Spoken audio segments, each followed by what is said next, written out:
तो अब तक मैंने आपको ये बताया कि लीनियर इक्वेशन जो है उसकी स्टैंडर्ड फॉर्म होती है ax plus by plus c is equal to 0 where a b c are the real numbers. a is the coefficient of x, b is the coefficient of y and c is the constant term. कभी कभी c 0 होता है, कभी कभी a 0 होता है, कभी कभी b 0 होता है. अगर हमारा c 0 है, कांस्टेंट टर्म 0 है, तो line will pass through origin. Line will pass through origin, यानी कि वो लाइन हमेशा 0 0 से पास करेगी. अगर उसका a 0 है, जैसे यहाँ पर है, तो वो लाइन हो जाती है y is equal to constant, इस तरह की. y is equal to constant, तो वो लाइन होती है पैरेलल टू x एक्सिस. अगर x is equal to constant है तो line will parallel to y axis. ठीक है. एक लाइन, एक जो लीनियर इक्वेशन है वो एक स्ट्रेट लाइन होती है, तो उसके ऊपर इनफाइनाइट पॉइंट्स लाई करते हैं, इसीलिए उसके इनफाइनाइट सॉल्यूशंस होते हैं. Similarly if you have a point, simply if you have a point say 2 minus 3, if you have a point, तो इस पॉइंट में से भी इनफाइनाइट लाइंस पास कर सकती हैं. इस पॉइंट में से भी इनफाइनाइट लाइंस पास कर सकती हैं, इसीलिए इसके भी इनफाइनाइट स्ट्रेट लाइन बनेंगी. मतलब जैसे एक इक्वेशन के इनफाइनाइट सॉल्यूशंस होते हैं, इन द सिमिलर वे एक सॉल्यूशन की इनफाइनाइट इक्वेशंस होती हैं, लाइंस होती हैं विच पासेस थ्रू द पॉइंट. तो इस पॉइंट से पास करने वाली हमारे पास इनफाइनाइट लाइंस है, हमें सिर्फ एक बतानी है. तो मैंने आपको बताया था वे, अगर आपको याद हो, याना ने नहीं सुना था मुझसे, बेटा इसका एक बेस्ट वे बताऊंगी मैं आपको करने का. आपको क्या करना है, अपनी फेवरेट कोई भी इक्वेशन लिख लो. अपनी फेवरेट कोई भी इक्वेशन लिख लो. मैंने लिख ली x प्लस वाई. ठीक है, अपनी फेवरेट कोई भी इक्वेशन लिख लो, लेकिन शर्त ये है सिर्फ लेफ्ट हैंड साइड आपकी मर्जी की होनी चाहिए. सिर्फ लेफ्ट हैंड साइड आपकी फेवरेट, आपकी मर्जी से होनी चाहिए. राइट हैंड साइड आपकी मर्जी से नहीं होगी. राइट हैंड साइड में हम ये वाले पॉइंट यहाँ पे पुट करके इसको जस्टिफाई कराएंगे, क्योंकि सॉल्यूशन का मतलब पता है क्या होता है. सॉल्यूशन के दो मतलब होते हैं. एक तो सॉल्यूशन का मतलब होता है वो सारे पॉइंट्स जो किसी लाइन के ऊपर लाई करते हैं, और दूसरा सॉल्यूशन का मतलब होता है वो सारे एक्स और वाई, मतलब coordinates, X coordinate Y coordinate, जो किसी इक्वेशन को सेटिस्फाई करते हैं. ठीक है, तो हमारा ये जो पॉइंट है ये इस इक्वेशन को सेटिस्फाई करेगा, तभी ये इसका सॉल्यूशन होगा. हम क्या करते हैं, 2 यहाँ लगाते हैं, -3 यहाँ लगाते हैं, 2 - 3 -1. ये आ गया जी हमारा आंसर. अब आपको लग रहा होगा मैम यही आंसर है, मतलब ये आंसर क्यों है और ये ओनली आंसर है. बिल्कुल नहीं, ये ओनली आंसर नहीं है. मान लो आपकी फेवरेट इक्वेशन है x माइनस वाई, तो आपने x को 2 लगाया, y को -3, तो 2 -3, 2 + 3, ये हो गया इसका अनदर इक्वेशन.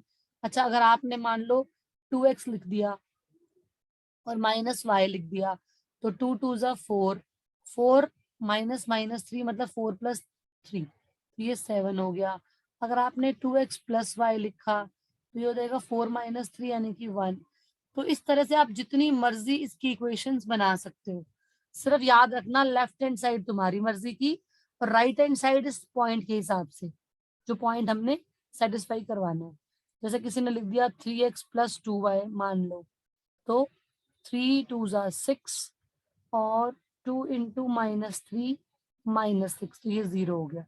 तो आप इस तरह से इसकी जितनी मर्जी इक्वेशंस बना सकते हो. क्लियर हो गई ये वाली बात? क्लियर हो गई ये वाली बात? चलो जी नेक्स्ट क्वेश्चन पे आ जाओ. ओहो, वापस से फिर ये क्या हो गया. अच्छा, ये जो क्वेश्चन है ये आपका लाइंस एंड एंगल्स का है. आपको गिवन है कि पैरेलल लाइंस है L एंड M. ये लाइन जो है ना ये वाली, और जो ये लाइन है, ये दोनों लाइन है पैरेलल, और ये है एक ट्रांसवर्सल. तो इसका मतलब ये वाला एंगल और ये वाला एंगल हो गए ऑल्टरनेट इंटीरियर एंगल्स. अब ये जो लाइन PA है ये इस एंगल का बाइसेक्टर कर रही है, तो मैंने 1 1 लिख दिया और यहाँ पे मैंने 2 2 लिख दिया. आपको प्रूव करना है AP पैरेलल BQ. तो आप गिवन टू प्रूफ खुद लिख लेंगे, मैं आपको प्रूफ बता रही हूँ. आप इसमें लिखेंगे, आप इसका नाम दे दो कोई, जैसे मैंने इसका नाम दे दिया C, और इसका नाम दे दिया D. Let me change the colour, कुछ ब्यूटीफुल सा कलर लेते हैं, रेड ले लेते हैं। आप लिखेंगे इसमें angle CAB is equal to, बेटा जहाँ पे समझ में ना आया ना प्लीज मुझे रोक देना, प्लीज प्लीज मुझे बता देना कि मैम ये वाला पॉइंट दोबारा बता दो, मैं दोबारा बता दूंगी। ये हमारे हो गए ऑल्टरनेट इंटीरियर एंगल्स। क्यों हो गए ऑल्टरनेट इंटीरियर एंगल इक्वल? क्योंकि मुझे ये वाली लाइन इस लाइन के पैरेलल गिवन थी और ये हो गया जी मेरा ट्रांसवर्सल। तो ये एंगल हुआ CAB और ये वाला एंगल हो गया ABD। ये दोनों एंगल हो गए इक्वल। तो इसके बाद आपने कर दिया half of angle CAB is equal to half of angle ABD। तो D, तो CAB का हाफ करोगे तो एंगल 1 हो जाएगा, इसका हाफ करोगे तो एंगल 2 हो जाएगा। अब 1 2 को ध्यान से देखो, क्या 1 2 भी किसी जेड में आ रहे हैं? देखना, क्या 1 2 किसी जेड में आ रहे हैं? तो let me colour it with, कौन सा कलर लूं? ग्रीन ले लेती हूँ, ठीक है। तो ये जो जेड बन रहा है ग्रीन कलर से, ये ब्यूटीफुल सा, इस जेड के अंदर 1 और 2 आ रहे हैं। आप सबसे पहले ना ये वाली बात समझो कि जो ये कॉन्सेप्ट है ना, ये वाइसा वर्सा कॉन्सेप्ट है। वाइसा वर्सा कॉन्सेप्ट का मतलब होता है पैरेलल लाइन गिवन है तो ऑल्टरनेट इंटीरियर एंगल इक्वल होंगे, और ऑल्टरनेट इंटीरियर एंगल इक्वल हैं तो लाइंस पैरेलल होंगी। यहाँ पे 1 और 2 इक्वल आ गए, ये है 1 और ये है 2, ये इक्वल आ गए तो यहाँ पे हम कन्वर्स लगाएंगे। हम यहाँ पर लिखेंगे मेरी फेवरेट लाइन, जो मैं बहुत बार बोलती हूँ मेरी फेवरेट लाइन है, but these are alternate interior angles and alternate interior angles are only equal if lines are parallel, if lines are parallel। तो ये आपको सब्जेक्टिव में लिखना पड़ेगा। एंड देयरफॉर जो हमें प्रूव करना है AP पैरेलल BQ आ गया, ठीक है। तो ये आपका हो गया थर्ड क्वेश्चन। नहीं समझ में आया तो पूछो। और फोर्थ वाला क्वेश्चन जो है वो ट्रायंगल का है, हमने ट्रायंगल किया नहीं है बट बहुत इजी क्वेश्चन है, बहुत ही इजी, आपको आराम समझ में आएगा। कह रहे हैं कि prove that angle opposite to equal sides of an isosceles triangle are equal. तो ये आपका आइसोसेलेस ट्रायंगल है, आपको प्रूव करना है कि opposite angle of equal sides are equal, मतलब इक्वल साइड्स गिवन है और angle opposite to equal sides of an isosceles triangle are equal. समझने की बात है, बच्चा उल्टा समझ जाता है कभी कभी कि गिवन क्या है, इक्वल साइड्स गिवन है और एंगल प्रूव करने हैं। मतलब मुझे ABC में side AB is equal to side AC given है और angle B is equal to angle C मुझे प्रूव करना है। अब इस क्वेश्चन में हमें ना कंस्ट्रक्शन करनी पड़ती है, ठीक है। कंस्ट्रक्शन जो होती है वो मतलब किसी किसी क्वेश्चन में करनी पड़ती है।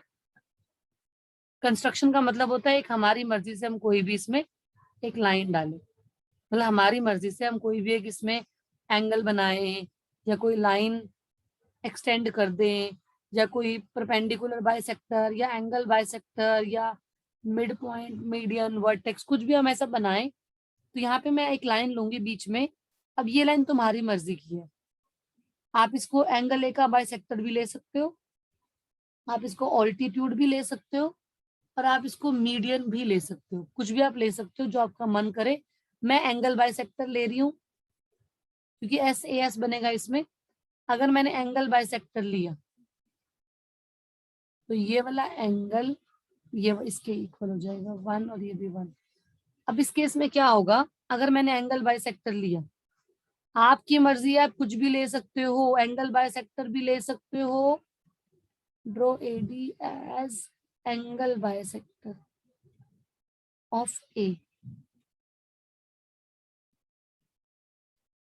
आप अगर इसको 90 लेते तो आपको RHS कॉन्ग्रुएंसी क्राइटेरिया लगाना पड़ता। हमें ट्रायंगल दोनों कॉन्ग्रुएंट करने हैं क्योंकि हमें angle B is equal to angle C करना है। कभी भी कोई भी दो साइड या दो एंगल इक्वल करने हो तो हम ये ढूंढते हैं कि वो साइड और वो एंगल किन दो ट्रायंगल्स में आ रहे हैं। जिन दो ट्रायंगल्स में वो पार्ट्स आते हैं हम उन दो ट्रायंगल्स को कॉन्ग्रुएंट करते हैं। अब यहाँ पे मैं क्या करने वाली हूँ, ट्रायंगल ADC को और ट्रायंगल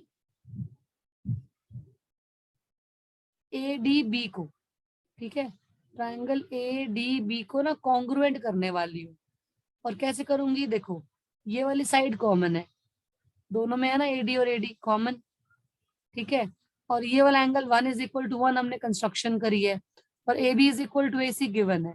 तो बाय SAS क्राइटेरिया, SAS एक कॉन्ग्रुएंसी क्राइटेरिया होता है, उसके थ्रू ट्रायंगल कॉन्ग्रुएंट हो गए and therefore angle B is equal to angle C। इसका रीजन होता है corresponding parts of congruent triangle. कुछ टीचर शॉर्टकट अलाउ करती हैं, कुछ टीचर नहीं करती हैं, वो आप अपना स्कूल का कंफर्म देखना। मेरे अकॉर्डिंग तो ये अलाउड होता है, बट कुछ टीचर कई बार अलाउ नहीं करती है। यहाँ पे मैंने आपको 4 क्वेश्चन समझा दिए। 5th क्वेश्चन में टेबल बनेगा। अब हमारी मीटिंग जो है वो रिज्वाइन करने का टाइम आ गया, ठीक है। 5th क्वेश्चन से कंटिन्यू करते हैं हम, ठीक है। 5th क्वेश्चन से कंटिन्यू करते हैं। यस अभी अपने आप ही लीव हो जाएगी।